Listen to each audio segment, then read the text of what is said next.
of us who are in Blue Plus. Therefore, please put in your questions in the chat box. Also, introduce yourselves. Let us know where you're joining us from, and let's make this session as interactive as possible. So today's session, the topic is enabling our series rather for this quarter is enabling women to compete, and this topic is to ensure that we are all able to compete globally. My name is Salome Kavindu. I am the VP of OWIT International. And so, with that, I want us to transition to the speaker. To guide us today, we are honored to have with us Mr. Sandmba Kalu, who is an expert in international trade, intellectual property, and policy. All right. He has over 15 years of experience across different markets. He is the executive director of Africa International Trade and Commerce Research and the founder of International Trade and Research Center. He also serves as the chairman of All Africa Intellectual Property Organizing Committee and is an honorary member of an organization of women in international trade in Nigeria. That is OWIT Nigeria. Sand has also worked extensively with leading global and regional institutions, including the United Nations, the Africa Development Bank, European Union, World Bank, the WTO, International Trade Center, and the European Union Intellectual Property Office. His expertise spans trade policy, intellectual property, investment facilitation, and market access with a strong focus on supporting businesses to navigate the complex global trade environments. He was also the lead technical consultant on the independent study assessing the potential impact of the AFCFTA in Nigeria, evaluating trade, investment, and sectoral outcomes. He is a respected thought leader, and he's also the convener of Nigeria International Trade and Investment Conference and the All Africa IP Summit, where he champions the role of intellectual property and innovation in driving economic growth. He is a holder of Masters in International Business Management and a bachelor's degree in International Trade from the University of Portsmouth, and is currently pursuing a PhD at the University of Cape Town. So with that, allow me to invite our speaker. And please, let's make this an interactive session. Put in the chat box your questions, and we shall start answering as we continue with the session. Thank you. Welcome, Mr. Sandmba. Well, thank you very much, Salome Kavindu, for that warm introduction. I must say, Madam President Global, thank you very much for that opening remark. That was fantastic. You tick a lot of box, not just ticking a lot, but you gave us the reality that we face today. I consider this a privilege, really, to be speaking among women of valor. Women of, valor is used for men because most times we muscularize a lot of things, but without women, this world cannot go round. Who on earth, even when we try to use science, a man carrying our kind for 9 months and still maintain the day-to-day work? It's not possible. We'll break down. Women are the strength of whatever we do. Women are the beginning, but the ability to hold that beginning to scale up is where the challenge is. And I say thank you very much for granting me this opportunity. I will speak to what it is. And because my view about international trade is that the sustainability of international trade is on the back of intellectual property. Intellectual property is considered as an enabler of trade. However, is a sustainer of international trade. I would say, ladies, I don't know if there's any man in the house. It is a honor again to join us. So I'll be sharing my slides shortly. I have limited time. I will speak to the issues in practical terms.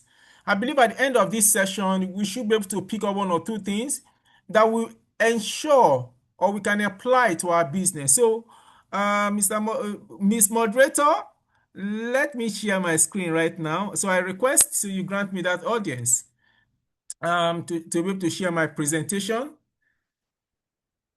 By the way, the VP has said this is going to be interactive. Truly, it will be interactive. I will speak maybe at every slide, and I'll allow people to also make some contribution, because It will not be a one-way conversation. So please allow me to share my presentation. It will be a two-way thing. So if there is any need to ask any question, please use the raise hand icon, and I will be able to grant you the audience to introduce yourself and also ask that question direct. But we have to be brief about it, bearing in mind that other people might want to also ask some questions. However, okay, so just as I raised my hand, Madam, the VP, kindly allow me share my screen. Okay, fantastic. Now I can. Okay. All right. Okay. Right. Thank you. So my presentation today is about protecting value in global markets, IP branding, and women-led trade. Or they've already introduced me, so there's no need for me to rehash or introduce myself. But what I want to speak about today is something that I'm passionate about. All my years in the industry. By the way, I'm presenting this from the beautiful city of Accra, Ghana. Technically, the heart of African trade for now, because this is where we host the African Continental Free Trade Area. Beautiful city, doing so well, but we can do more. So, and also, well, not originally, still a Nigerian, but here for business. So, protecting value, what exactly are we talking about? What is exactly value? So, it's going to be a structured presentation. I will set the context and importance that is Madam President mentioned what we are moving into now, the shift to intangible assets and why IP matters today. Then I will then delve into the common challenges, what SMEs are doing wrong, the gaps in IP, especially for women-owned businesses, and the practical framework, step by step, on how to protect your IP, build your brand, prepare for global market. And I also present case studies, success story, cautionary examples across regions. I'm going to speak from Africa, Asia, practical examples, Europe, and America, 6 regions. Then they take away 5 things you can immediately implement. Ladies and gentlemen, we've said it all. We said it all. There's a shift. And that shift is that intangible assets in global trade is a reality. So what does that mean? Before now, I'm going to put in a presenter's mode. Before now, we have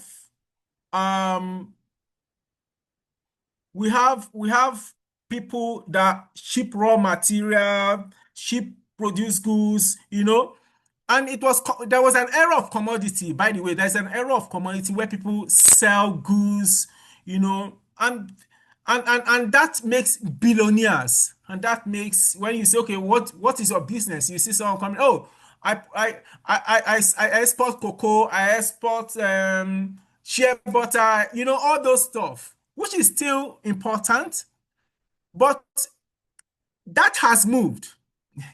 We're all living witness of some of the richest men and women on earth right now cannot really point to something.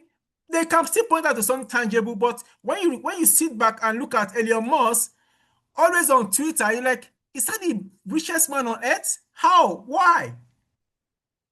Ideas now rules. Design now rules. Data is now, people are saying it's the future. No, it is not the future oil. It's not the future access to wealth. It is now.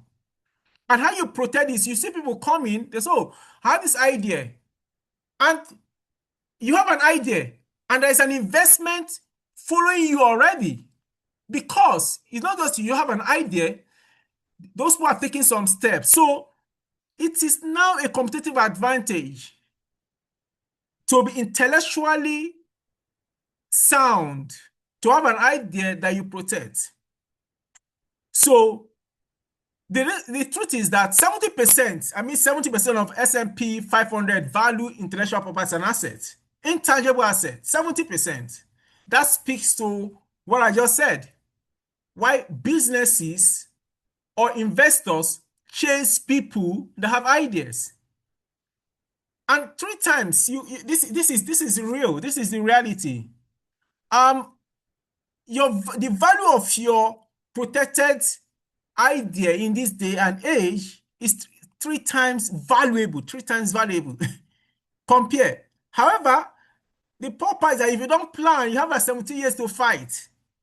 You see people sitting down and looking at brand that just comes to the market and watching how successful the brand will turn out to be, and they go and register it. So you need to prepare that you need to have 17 years to fight for that brand. So that means that intellectual property and legal protection for your innovation, creativity work, and preparatory knowledge is very important. It is very important in the sense that for you to benefit from your brand, you need to protect it. And if you don't do that, the risk is enormous. So we're setting this context to let you know that market recognition, trust, commercial value from protected access is #1 priority these days. That means that for you to access international markets, global markets, and sustainable and traceable, whatever it is, you need intellectual property. Now, the key insight is this. For women-led businesses, IP and branding are the pathway from price takers to value creators and value captures in global trade.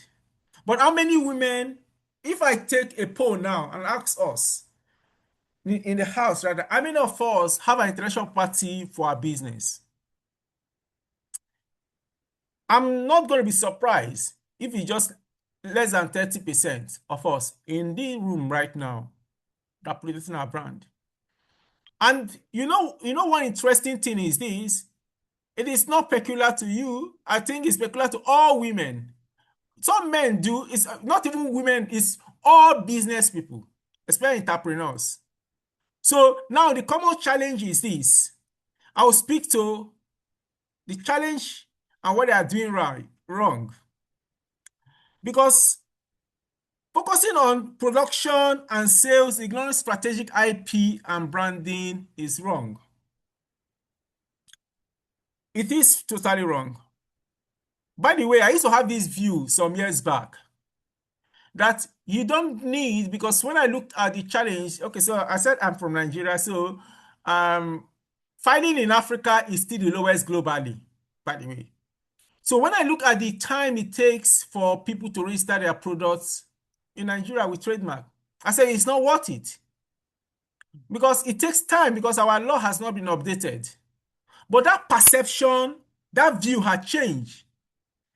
I'm recommending that immediately you conceive an idea, you write it down, you do your design. As you are registering your business, the next thing you should be registering is to register your IP, the asset. And it becomes part of your negotiation. It becomes part of your business growth. Because when you have an IP registered, it can help you to be consistent. And by the way, we are talking about access to international market. So the wrong assumption is that basic registration is sufficient for international markets. No, it is not. It is not. Even some of us that are SMEs, that maybe what we call informal exporters, so you do this exporting via DHL or e-commerce, IP is very important because it sets you apart. Competing on price rather than differentiation, stuck in low margin segment. That is it. If you don't have your IP registered, this is the challenges. This is what we do. This is what most of the consumers go. You say it doesn't matter, and that's why you see an average SME will have a product today. Tomorrow the packaging is left. Next tomorrow the logo is on the right. the text is not consistent, because we're not paying attention to these little details that are very important. So prioritizing production, sales, and nothing about IP is something that is wrong that we are currently doing. Because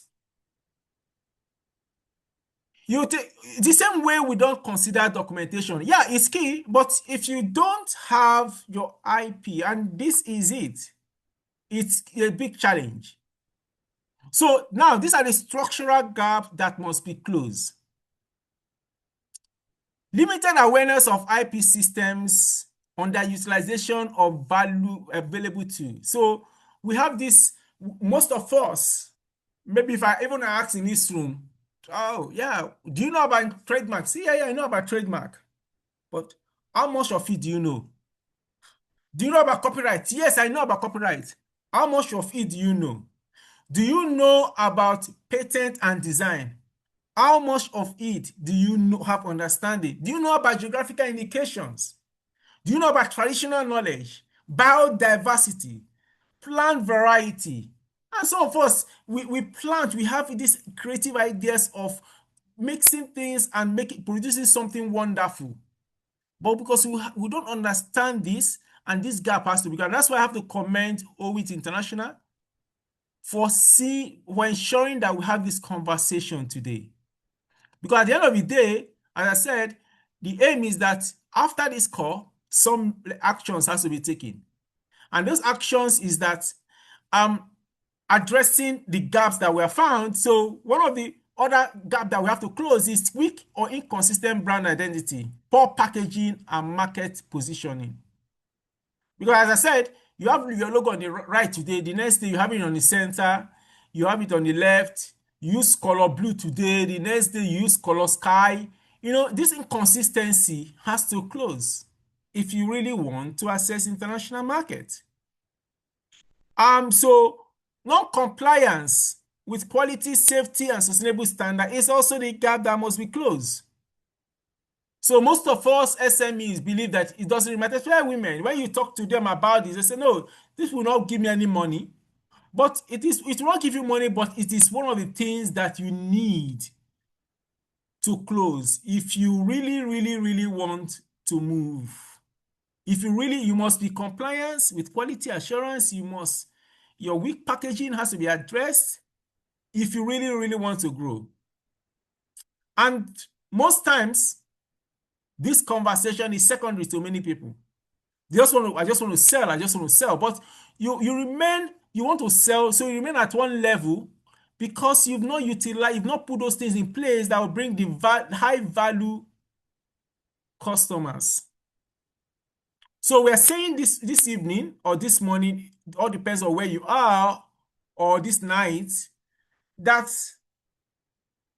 if you want to remain able to protect your business, remain to that informal sector, remain that low, not growing, becoming an SME employer, just one staff forever, don't do any of this. Don't register your IP.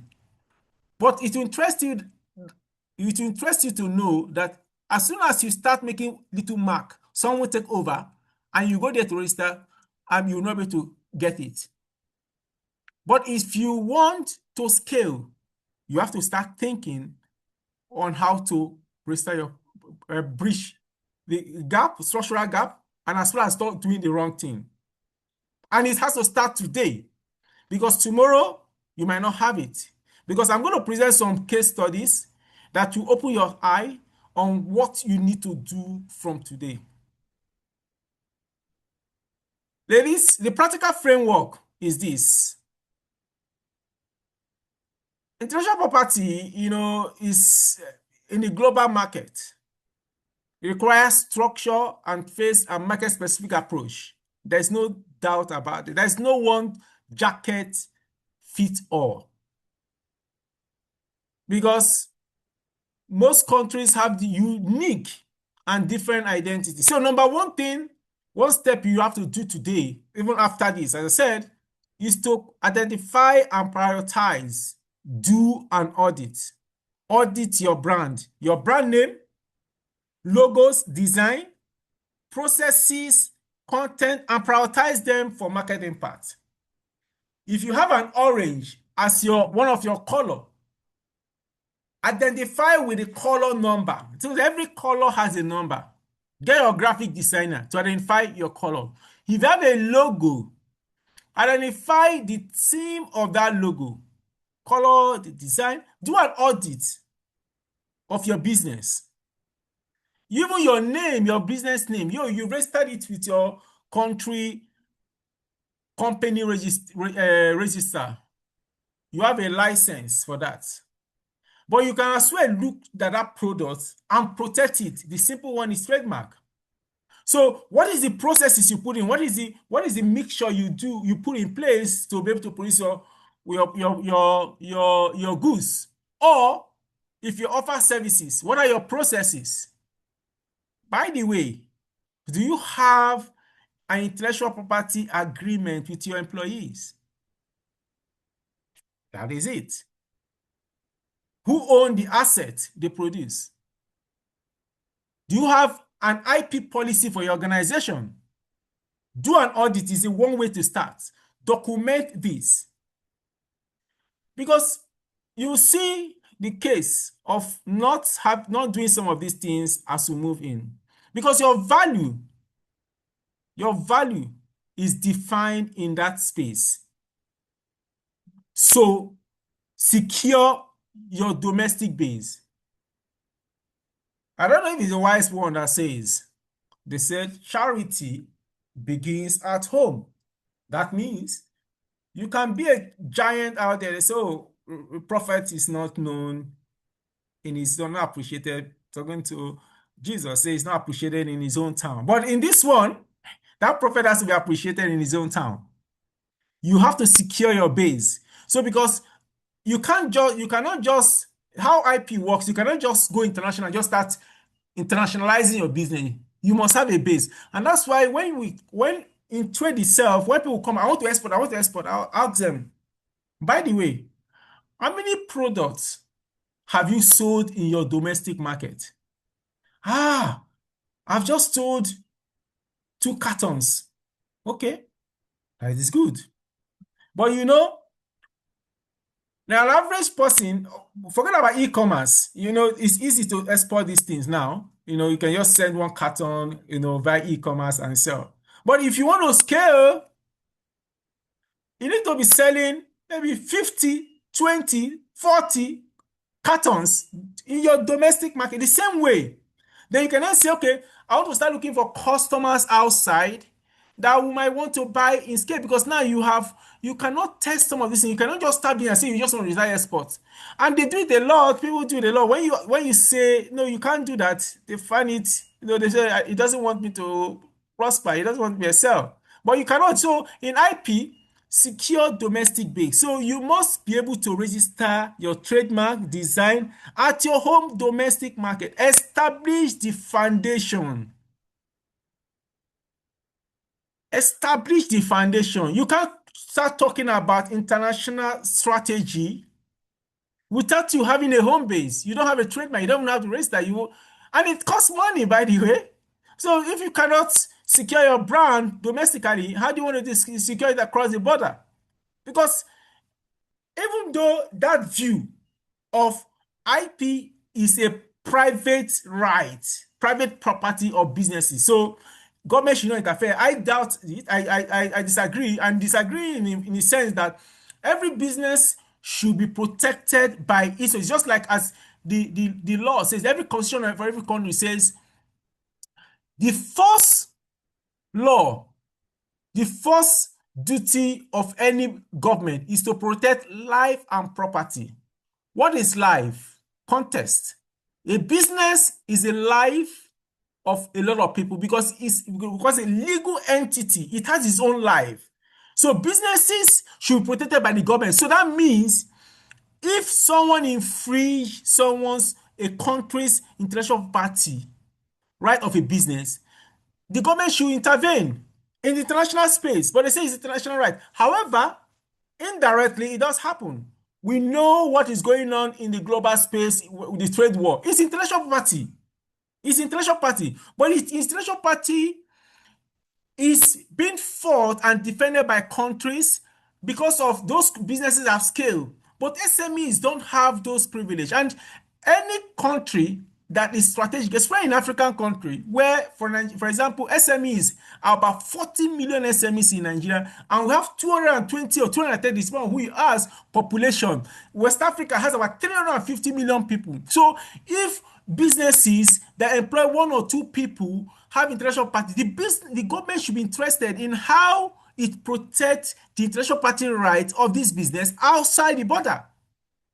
So, but this conversation is not being heard. If I say it now, I can beat my chest and say, this is the first time people will be hearing this thing from this point of view.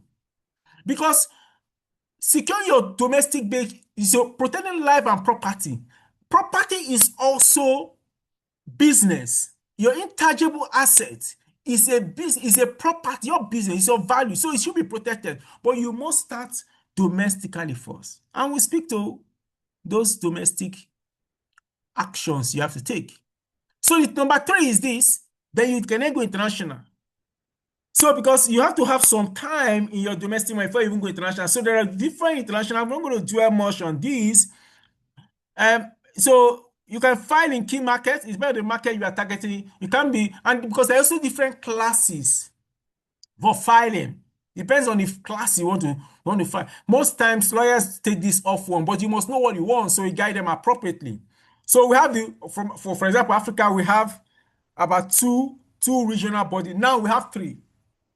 We have ARIPO, which has a decentralized system. We have OAPI, which has a centralized system. We have AFCFTA IP protocol that is currently pushing to be able to harmonize systems across Africa, which we are strong advocates of. We have the EU IPO, which is for Europe.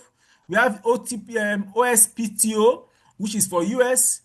And, we have for Asia. It depends on where your target market is, but you must first start from home. So it's a step-by-step for you to access international market.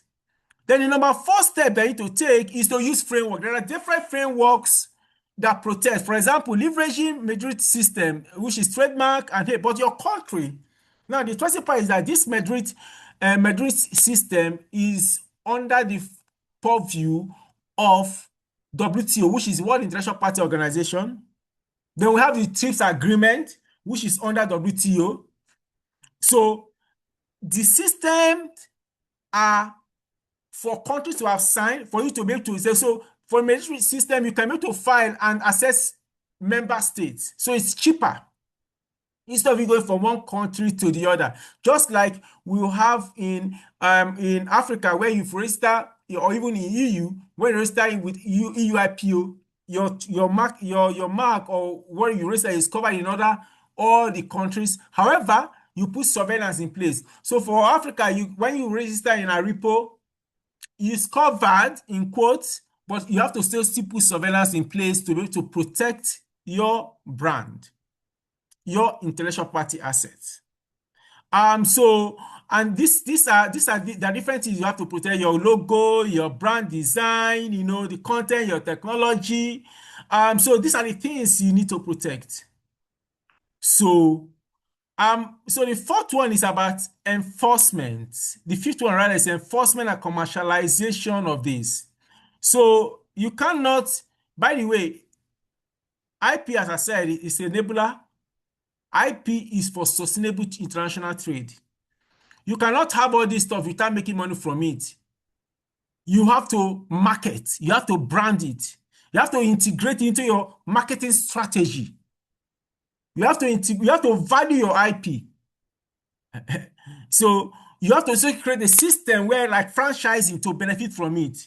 And you have to have contract with your distributors that use your intellectual property cannot go outside the system or do just like you setting up McDonald's. McDonald's will give you that template for you to sign up to. You cannot just go and say you're using McDonald's logo and without adhering to their own system. Because IP is revenue generating. You have to pay the bill. you have to help you to grow your business. You have to have an IP policy where, as a matter of fact, when you do your profile, you have to put your IP that, oh, our IP, Coca-Cola, you can't even go and write Coca-Cola anyway. Those are known brand. But there are a brand that you don't even know, but they have an IP system. So if you look at any brand that is doing well internationally, they have an IP policy and strategy in place. So IP is not just a shield. I think Madam President talked about it. It is a revenue generating asset that supports scaling across border. Act early in most markets, right? Go to first and file. Why? So you've had your domestic market, you started shipping to country, you start exporting to country. So one of the things that you have to do is to start looking for a way to have your IP registered in your market, your target market that you've already started transacting with. That when you start transacting in scale, you don't want to do that, and your distributor knows that you don't have a presence, you have an IP here. Although there are what we call non-brand. You can't come even if you go to an island that don't even have a presence of Coca-Cola and go and say you want to register Coca-Cola. They won't accept it because it's a globally known brand, or Apple, or you want to BMW or Mercedes. Those are globally known brands. However, for you that is just starting off, when you start scaling and start exporting it to some quantity, you first of all sign an IPI that your distributor should and cannot register without certain clearance. You can't even get. So you keep that aside, then you can then start building up brand to register and enforce. So practical framework.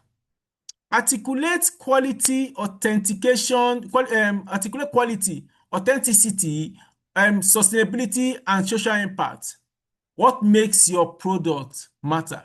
You must understand your product. You must understand why it is important, and so that's why it documents your processes. You must have, most of us we produce items, but we don't have a process of documenting these processes.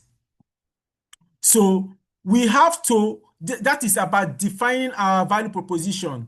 Then we'll create a visual identity system. That means that our color, our logo has to be consistent, our package has to be consistent, and the design language. These are critical for international buyers' trust. Craft your story. Then, after crafting your story, you can then, and this speaks to people that does maybe sustainable businesses from Africa. We don't just sell our story. We have unique story, unique food, but we don't even know how to go about it. Our ingredients, we're not documenting it. We use season to prepare meals without having it in a scale. Duration, the process has to be documented.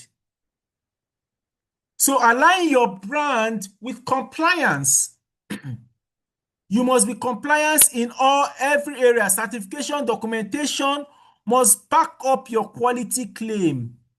You cannot say something is organic without any certification that goes with it. And when they ask you, say it's natural. No. You must have certification to back whatever you call organic. And it has to be certified by third party, not you. That is when you then protect it and say it's organic, people take you serious. Because that encourages you to be consistent with what you do. Then you cannot then have this brand and keep it without having marketing strategy. So you have this visibility, then you then have your market visibility strategy. Your social media, they know your color pattern, just like as well. Our color, by the way, we share the same color with OIT. Our organization color, African International Trade and Commerce Research, is blue and white. That's why we are consistent in our stuff. We preach what we do. we don't preach. We are doers of what we do. That's why if you step out and look at what we do, there's some intentionality that goes with it. So digital platforms, trade fairs, partnership must be consistent across every touch point. So what that will do is that your brand outcome will then be a premium price who will pay you more because they know what they are getting. They're getting value. Because now you don't know that you're consistent. The ingredient you use is consistent. If you say it's 1 kg you use for your seasoning, it's say 1 kg, but it's just like Kentucky. The chicken, whether you eat it here, if they give the brand name, you eat it here in US, you eat it in Senegal, you eat it in Australia, the same flavor, the same stuff, because it's consistent. They might have different brand name, but if the same brand name is consistent in flavor and taste, so it gives them that premium price. So you then have loyal. So if you have all this, what the outcome will be is that you have loyal customer base. Customers will be loyal to you because they know they buy, they pay for what they get. Then you can then have the aspect of high value market access. You then have strong, credible partnership. So access to finance. Some people say, we don't have banks that give money. But there are brands that they don't even need to ask banks to give them finance to scale. Banks themselves come. People invest into them. We just mentioned about Elon Musk. Elon Musk doesn't need any bank to give him money. They know if he comes, and you think it's not because of the brand. It's on Facebook. It's the brand. It's the brand name, so you can scale international market. I don't know if anyone is asking any question. Okay. I suppose this was before now. Can everyone hear me all right? I'm just speaking. If you can hear me all right, just give me a share off. Use the icon button, thumbs up. Let me be sure that I'm communicating. Use the icon button and give a thumbs up. I don't know if it's permitted to unmute. I just say, yes, we can hear you. Do you know how to use the icon button? There's an okay. It's team that you have the MSC team that is your icon button. Okay. Karin one guy said he can. Okay. Etinosa said yes, 100% we can hear you clearly. By the way, where are people even from? I think at some point I have to also ask where are we all joining from? But it is important we know that a strong branding does not require large budget. It requires clarity, consistency, and authenticity. Because if I'm saying all this, it's going to cost money. You think it's going to cost you an arm and a leg. It's not. It's just for you to just be clear. If you say again, your business color is yellow, let's maintain that yellow, understand the color theme. And I know some of us might not have in-house designers or logo, some people design differently, but you can as well insist on them insisting on your brand color in all you do. It's also challenging to have all these guys, especially when you don't have a consistent designer, especially when it comes to logo. They do something, it's like that, and you feel helpless. But you should insist, because when you pay people for service, they should be able to understand that it's for business. And so it's not a lot of money, but you have to do it if you want to remain in business. So step-by-step approach to preparing for global markets. It's deliberate transition, from local or region operating to international competitive market has to be structured. The first is for you to know, am I even ready for this market access? And how do you know? As I've said earlier on, so you look at your capacity, your quality control, your documentation, and your financial management. Some of these things we're already doing it, but we are not intentional about it. So then when intention comes in and you want to have like your what we call in the private sector or service sector, you get keep performing in organizational key performing in OKI indicator, call it OKI. So you prepare this in the beginning of the year and say this is what I want to achieve. And if you're then consistent with it, you see it coming through. And I can tell you, organization, we set ourselves targets and we see ourselves scaling, beating those targets without even knowing it because everything that's aligning. You see, what you think, what you write, what you process, you start getting it. Some of those things, so I can't get documentation, I can't do this, and I can't control, I can't. When you deliberately put things in place, you start, as well, when you start putting things by writing them, you start seeing things fall in line. So you start knowing, so my market is Indian. So what is my customer? What does he want? You start writing, you start documenting, so you can start meeting their needs. So now you can start researching, for example, research about EU, research about US, research about Asia, research. So you start conducting research and so this is the market I've been selling to. So I should, but I can still say for free. And when I ask how many people have researched IP system, even in your domestic market, none. So how do you want to then protect? Because it's an afterthought. And I was saying today, this afternoon, this morning, this evening, that IP should not be an afterthought for anybody in this room currently. You must be better than the millions that are outside this room. IP should not be an afterthought. Going forward, be intentional about it. So look for what is the requirement. What is the regulatory certification I need to meet? What is the preference that businesses want or my customers want? How can I align my product to that? How can I align my service to that? And what should I do?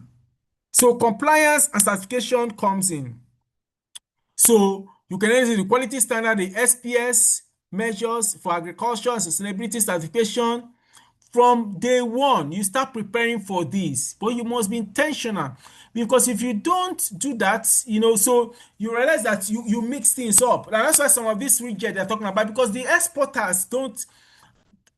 I said, government is to protect life and property, and we are to protect life and property to you owning a business, and it should be the government responsibility. But if you're from a region that the government does not care about you as a business person, what do? You do that yourself, right? You do that yourself. If from a region that I come from, in quotes, they might care for some people, but they don't care about my welfare, as it were. So I protect. But if you're in Europe, that might not be the case because there's policies in place to protect small businesses. So, but even if you're in those regions where there are policy in place to protect those businesses, you must also do your part. Get some certification or seek them to give you some certification. Understand the market, know how to put things in place to help you trace your products and prioritize. Tailor your approach to that market that you are targeting or you're already assessing. So you then create a uniform. Don't just assume and just create something that it's just there. You should also have a compliance framework and have a catalog for this. So also have a legal and commercial structure. So some of us will say it doesn't matter, I don't need a lawyer. No, I need a lawyer when time needs, so why not have lawyers outsource this aspect to some law firms or so business support organization to do it for you? It will surprise you to know that it doesn't cost that much. Although there are places where even when you engage some government institutions or some institutions that does this support, but it doesn't really cost that much. But you must be intentional. So first of all, they might design a template for you for contracting, for terms of agreement with your distributor, putting all those legal stuff that I mentioned earlier on, especially when you're assessing new markets and you don't still understand it, but there has been 1 or 2 shipments into those countries. and the volume is going up, you should start considering it. For example, you can set an indicator. If anytime I start shipping maybe a container, 20 feet container into SY country, and immediately I start shipping into 40 feet container, the same buyer, then I have to start thinking, understanding the IP system there, beyond the agreement that you have signed with the distributor.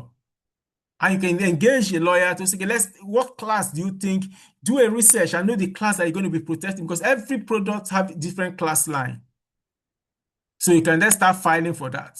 Then build operational resilience. So the system for scaling supply chain, logistics, financial management to maintain the volume, the quality at volume. So you need to maintain the quality at volume. So businesses must invest in system, processes, and partnership that enable them to scale without compromising quality. You just have to do that. Ladies, these are practical things. As I said, if you take step outside this and take this action, you see your business move from small business to medium scale business. Because the case study we'll be talking about next, you see some businesses that have done it using IT as a tool that enable them to scale. But I also done some that has some challenges. So we start with Africa. Lessons from the field. Habiba Jewelry, Tunisia. The founder, Sonia Fakir, used the Medri system to provide her handicraft jewelry brand internationally. It protected, enabled premium export readiness, and trust buyers beyond Tunisia. The same thing we have in Asia. So the lesson is this: don't wait until you are exporting. Trademark protection should be part of your growth plan. So we have another from Thailand, GI registration model. So Thai has Thai rice. Do you think that, do you know why Thai rice is expensive or basmati rice? Because it has GI protection. It has an intellectual property backing. So every product that is branded, that is a premium, has that. That's why you will not see someone that say, I export raw cashew, make so much. It's fluctuate. Someone somewhere determine the price. But someone that makes cashew oil with a branded name earn far more money than the person that exports this raw cashew or share. So Thai is combined registration and control system, marketing and promotion to lead Asian in GI protection. So producers capture premium value linked to origin and quality. They combine everything, and they are really excelling. So we have Vodafone, please call me dispute in South Africa. This is a dispute that happened between the former employee, Nokosana McKinty, won recognition after 17 years dispute over please call me service, a costly failure to structure IP ownership from the onset with Vodafone. So it's not now, with this case study, you realize that it's not just small businesses that fall this victim, or even big businesses. People from Nigeria, we recall the recent case with MTN with Caller Tune. You don't just sign this thing. People are watching, and there are people advising people wrongly. Oh, they're using your idea. Oh, you're working for this organization. All the thing you know how when you employ someone and the person knows nothing about the business, you bring a person in and you start training the person start understanding and start bringing value. Then you start feeling that, oh, the boss is taking all the money, I should earn more. Why? That is fine, you should earn more. But negotiate. There is, oh, all these ideas that I'm having is mine. Then the person maybe leaves and go and set up the same business next door and move your own, because he used your asset. That's why he invested. Even in most African countries don't have IP policy in their investors, talk more of small businesses. So then you say, why are you doing that? You say, no, it's my idea. But you use my system, so I would say you should have an IP policy. Vodafone fell victim and they won. MTN is falling victim. Most places are falling victim because they did not consider IP. They took that as an afterthought. When you start seeing your IP as an asset, an intangible, some will say intangible, I think it's more than intangible asset. Then you start thinking differently. Key lesson is that ideas from partnership need clear agreement on ownership, compensation, and right from day one. It has to be there. As you employ anyone, you are giving them contractual agreement. There should be a component in IP that everything you generated, it is the organization that owns it because the organization is all its own entity. They pay you, you pay them your wages. Someone is distributing for you, the person must sign the dotted line. If they don't want to sign the dotted line, suspect them. They say, no, it doesn't matter. Suspect them. No matter who the person is, when you bring in an IP part, they say, suspect them. I tell you for free. Because it will lead, not that it might, it will lead. So litigation, and average litigation in IP is 17 years. You don't want to be dragging, because it's expensive to litigate in IP. Because you have to prove and counter-prove and you waste one time. It's a distraction for small businesses. Ladies, the reality is that there are issues. This one was also a GI. I knew when they started, they're doing well. But you can imagine all the heritage products we have across our environment. No one is even thinking about it or doing anything about it. As a business, you have to start thinking and acting. Lesson, IP protection protect both culture and commerce. Authenticity become a competitive market advantage. Other examples, Wax versus HP Wax, naming and clearance. So HP had to rebrand a platform after a judge blocked the use of HP Wix, conflicting with Wix established products. So there's a brand already. HP thought they just have it. HP is a known brand. They want to register. They say, the judge in the US say no, it's not possible. So before you even start doing some stuff, I know maybe if they're going to do that, they have to compensate Wix heavily to make use of that. So you see, in 2022, the total sum of GI export from Europe was about 72 billion euros, 72 to 74 billion euros. That is just exporting GI related products, differentiating them. Swiss wristwatch, champagne, or Scotch whiskey, and billions from it, because it's a known brand. It's protect them. But there are still issues. So it's value. So MTN Dew Rice versus Rice Brewery. So that is an interesting case. In the US, you see these big businesses they have team that protects their ideas, that goes to the market, even across other countries. They send people that does what we call ghost. They call them mystery shoppers. Go and look at items that are if anyone is counterfeiting or using our branding or anything related to our branding, they file. It's common in the US. So you see, for SMEs, the best strategy is strong brand distinctiveness and early legal check so that launch momentum is not interrupted by avoidable conflict. So you have to do your audit. No, even while you have a brand name now, you have to do a scanning about your brand, because you might think you are the best that have ever happened. Your brand name is the best that have ever happened before, after slice of bread. But you might be wrong. You might, when you start scanning, you know that, yeah, there are businesses that already exist using your brand name. So the earlier you start, the better.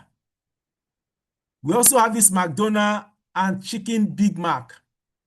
The issue is in public domain. So lesson is that registration alone is not enough. Business must use the trademark properly, maintain record, and ensure that protection match actual commercial use. You understand what we mean? Chicken Big Mac. So these are cases for us to learn from and to leverage from. So we can talk about these cases. We, at the end of the day, I will share this presentation with us all. We can make reference to them. But the truth is that you see this, I've just presented from Africa to Europe to Asia to even the Middle East, the map of Saudi, domain name capture. So and this is also domain name. There's also the digital component of this. That is that secure domain names and monitor online presence early. Digital brand protection cannot be neglected. Even in digital era that we're talking about now, your domain name that you use does matter. So let's quickly run through, because of time, to what you need to do, the action you need to do now. Your actionable takeaway, fine. And there are 5 of them that I've articulated. First is that conduct an IP and value audit. So this should be done for your business. This thing is, what you get is that identify what makes your brand unique, your brand name, your logo, your design, received content, map the asset that drives your market value. So this is initial stage, and you don't require a legal expert to do this for you. You can do it yourself. Require clarity. Just have a clarity. Ask yourself this question and document it. You know your business, you know what you do, you know how you started. Document them. And document them, don't just document them. You know how some people, I'm speaking to women. I'm speaking to women. It's not in the way of saying, I like gold, I like silver, I like diamond. Everybody likes it. You know the way you keep your jewelries, your gold, your precious clothes. The same way, do it for your documentation, your audit. Have a special book that is precious. It can be gold plated. Document your process and keep it safe somewhere where you cannot just expose it, but refer to them. Don't just write it as on piece of paper and just keep somewhere. The same thing when you have your logo design, have the first one that has been designed for you, that you've agreed, this is my identity, and have it saved somewhere. The other one, where the original resolution and everything is kept for you. And you can then use that to then start promoting your brand and keep on valuing it. You can have someone to commercialization and valuation is secure your brand and IP early. I cannot overemphasize. This is the action. Action 1, conduct an IP. Because if you do that, register your trademark as a priority. Your IP address, your IP in all partnerships, supply, employee contract, first to file jurisdiction reward, act early. Your distributor have this written. Then number 3 is now strengthen your brand now. How do you strengthen your brand? You strengthen your brand by reviewing your packaging, refine your message, ensure consistency, integrate it into your authenticity story, origin, craftsmanship, sustainability across all touch points, across all your business. Some don't know. No, that's not how we write. Even for your font, even when you write your letter, I tell you, there's a lot of things you can do. Your letter, your email you write, have a font size that you know this is consistent with your brand. You can use New Times Roman. You can use Arial. You can just let your business stand out. This is what we're talking about. Then align it with market requirements. So compliance. What does your customer want? So research target market compliance requirements. Begin certification process early. Compliance is the gateway to premium market, not a barrier. Oh, it's too expensive. We cannot do it. I cannot do it. So you remain small. You must comply. Oh, I've invested so much because it's part of it. it's part of it. Then you build your strategy, build your strategic relationship. So that means engage Owit and rest of them. Owit is a platform that you can engage. Your Spotify, you will have network across the world. How many of you are even doing business yourself? Because you have network across the world. You can start with this in-house, start building this. I don't know if people have physical meeting every now and then. If you do, let it be always a business meeting. You guys have a formidable force. Trade promotion agency, professional network, versus services, build that businesses. So, ladies and gentlemen, the bottom line is that protect early, brand boldly, grow global. So protect IP early, your IP early. First to file market reward those who act. Register trademark, design, and copyright before you export. Then brand with authenticity. So the clarity, the consistency have to be there. Then scale with confidence, because IP plus brand compliance equals a foundation that lets women-led businesses move from local to global. Ladies and gentlemen, this is my presentation. I hope I'm still within the time. But this is like a synopsis, I must say. I will be open to question and be sure to provide the answers as we move to the next phase. Thank you very much, ladies. Thank you.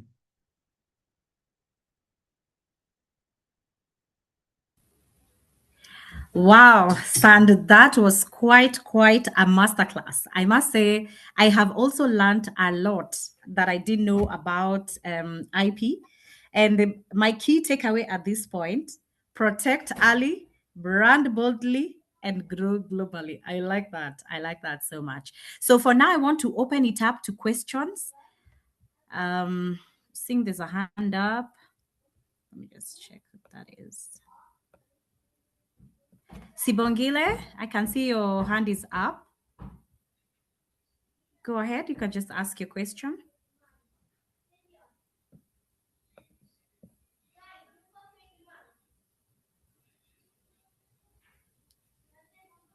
Abigail, I can see your hand is also up.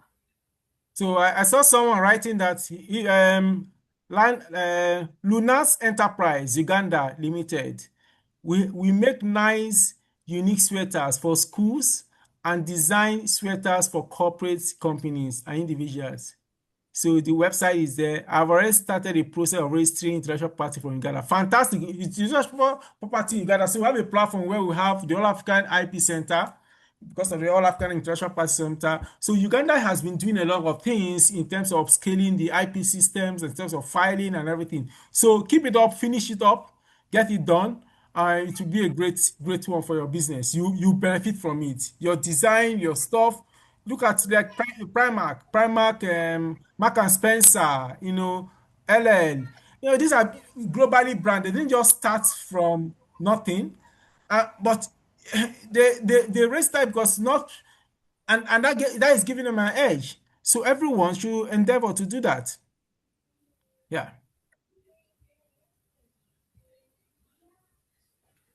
Thank you. Do we have any questions from the participants?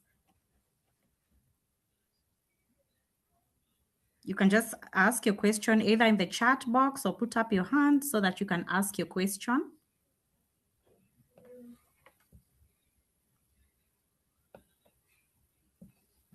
Good night, Mom. Good night, Mom. See, the truth is that once you one key aspect of protection is that it gives you an opportunity to step back and secure your future. As I said, you cannot do international trade without sustainable international trade without intellectual property. And that gives you an edge for recognition and even assets. People say as when you talk about asset, transfer of asset to our children, they think about housing, cars, clothing. No, your intellectual property can also be an asset that you package and give to your children, even your grandchildren. You can say, okay, I have a grandchild. I'm giving them this. Yeah, go ahead.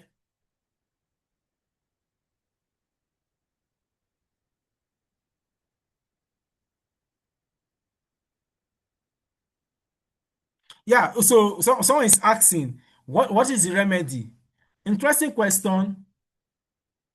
If your IP has been stolen, it has been stolen. You have to prove why it was stolen. So it's the onus is on you to prove. You see, it's like how would I put it? Say guilty. There's no there's no innocent before charge. Guilty is guilty. You already you cannot ask someone that your IP. You must prove why it was stolen. Who stole it? So the remedy is that you go and fight that in court. And no, if someone stole it, most times they've stolen it. So very timely. I'm in organic skincare and started locally with IP process and set it for utility model as advised by for one of my products. I'm so okay. Please share if utility model can grow. Which country are you? And because now utility model for what? Because is it trademark? Is it registered with trademark utility model? What does that mean, Karen? You can unmute and tell us a little bit more. Because countries have different systems, but what we know is trademark. Utility model can be a system for a policy direction, but speak to us.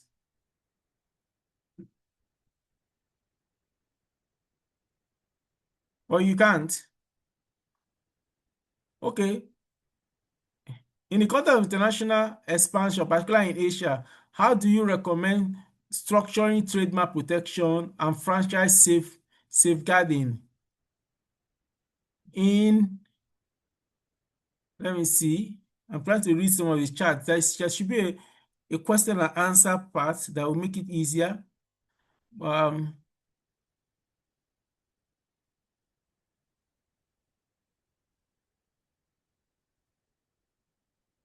Okay, jurisdiction like China, where IP enforcement can be complex, are there specific institutions or mechanisms we should prioritize early on?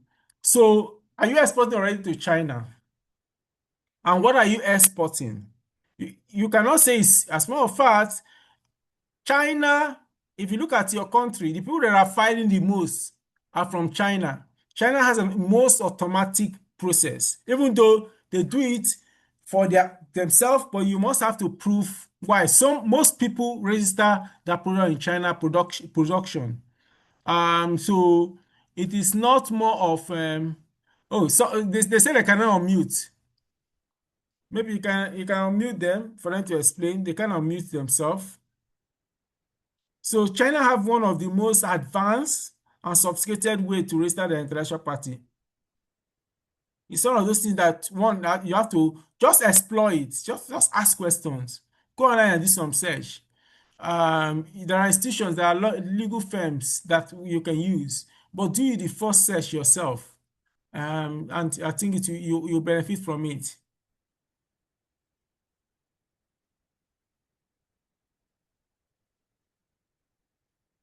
Okay, are you trying to unmute them? Because I want you to hear about that utility model. It says from Kenya.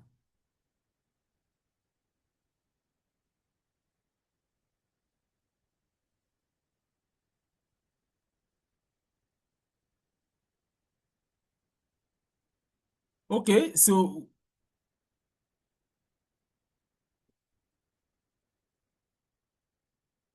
another question. If you can't, you can just type it out too. If you cannot speak.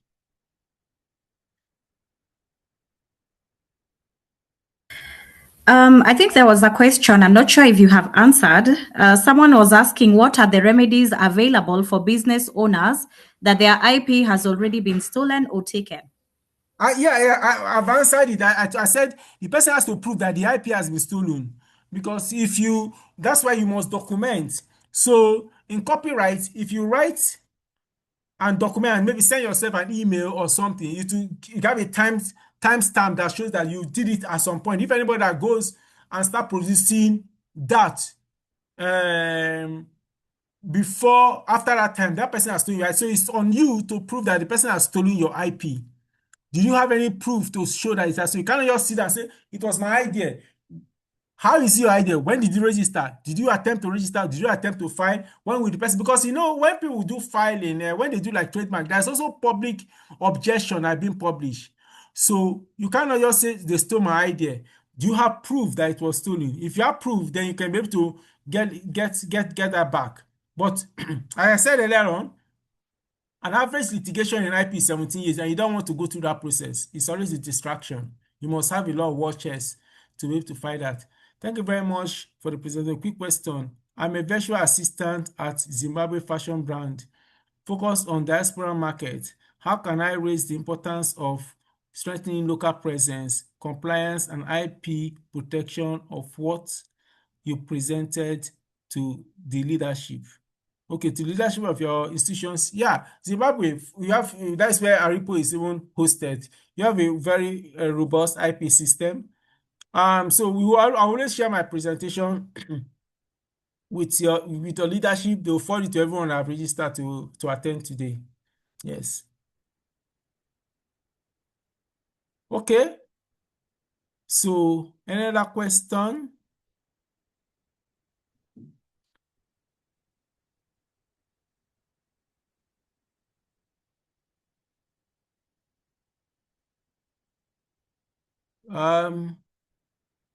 Early step is important for you to protect your brand. It's really, really important. Building a strong support ecosystem is as important as strengthening internal capacity or capability, because we business people can just feel, oh, it doesn't matter. It enables your business to move faster if you're happy, make better decision, and access opportunities that would otherwise remain out of your reach if you don't have an IP. So supporting this transition into competitive player is important. You get an IP because businesses don't consider this. That is the truth.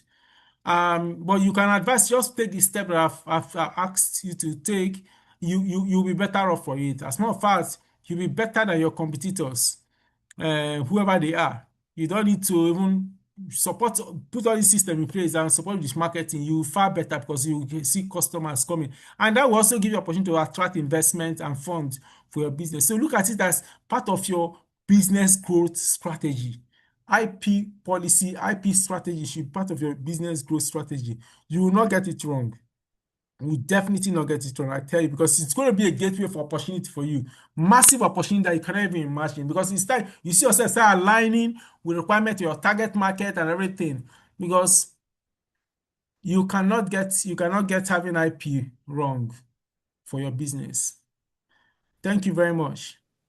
Thank you. Thank you so much, Mr. Sand, for that presentation and for answering our questions and for that practical session. And I like that you even gave us practical examples of what has been happening around the globe. I also want to thank all our participants who have joined us from all across the globe, and thank you for your time and your engagement. And I am looking forward to see all of you growing your businesses and strengthening your brands and also registering your IPs. So the key reflections that we have gotten today is you must protect your brand and you must ensure that you leverage it. We have heard that IP is actually an asset. It is a business asset.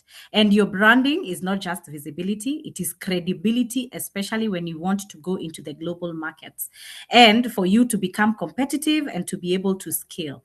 So today, as we finish this session, I want to ask all of you, identify what you need to protect from your business. We've been told protect early. So identify, is it your brand? Is it your product? Is it an idea that you have?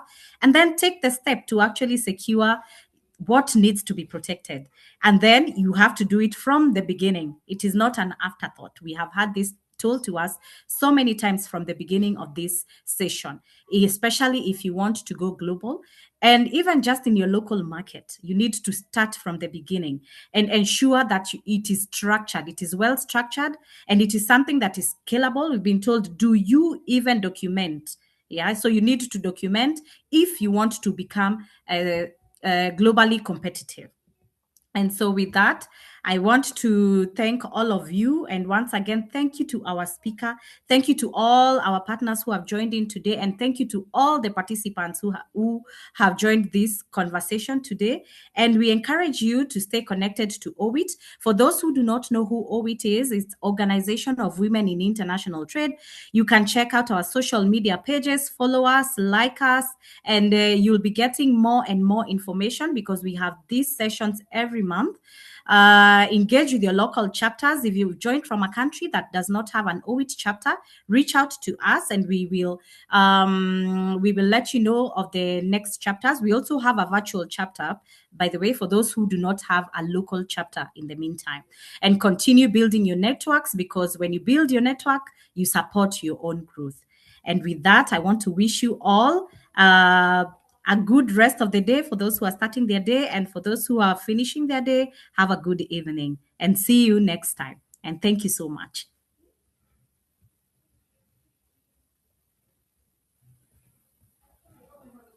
Thank you very much.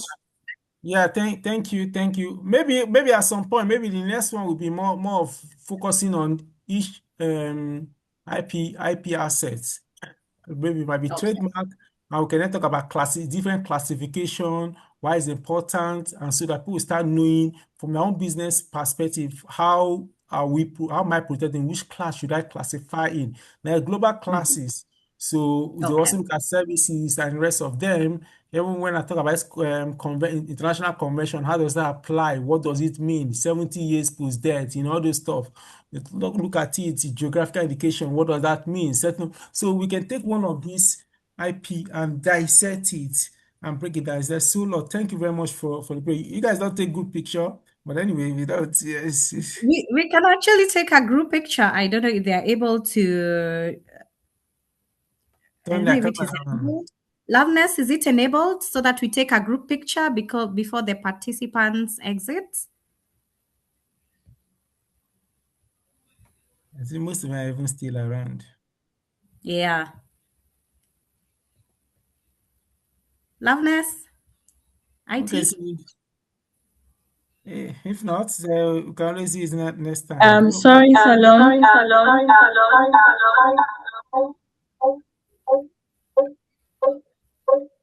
There's something going on. Yeah, you need to mute one of the gadgets, I think. So it's creating an echo. Is it possible to take a group picture?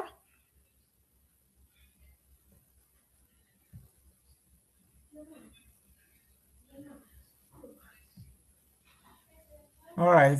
So thank you very much, Salome. Wish you guys all the best. Thank you. Bye-bye. Thank you. Thank you. Have a good evening.